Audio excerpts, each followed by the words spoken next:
কখনো আমার মতন হতে যেও না, কারণ আমি বুকে হাজার যন্ত্রণা নিয়েও হাসি, যা তুমি সহ্য করতে পারবে না বরাবরই।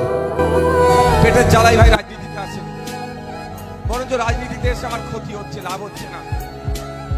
2021 সালে নির্বাচনে যখন কন্টেস্ট করতে গিয়েছিলাম, এফিডেভিট দিতে হয়।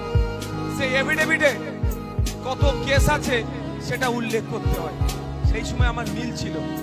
আর 2026-এ যদি পার্টি আমাকে দাঁড় করায়, নিশ্চিতভাবে সেখানে কম করে 20টা কেসের লিখতে হবে। তার মানে আমি রাজনীতিতে এসে কি হয়েছে, 20খানা কেস খেয়েছি। আমার মতো আপনারা আমার ভাইরা অনেক আছে কেস খেয়েছে, জেল খেটেছে।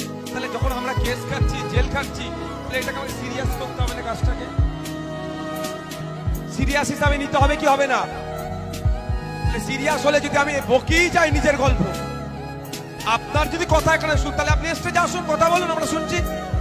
তাহলে স্টেজ থেকে যারা বক্তব্য দিচ্ছে তাদের কথাটা আপনাকে শুনতে হবে না, মগজে ঢুকাতে হবে না, বাস্তবে সেটা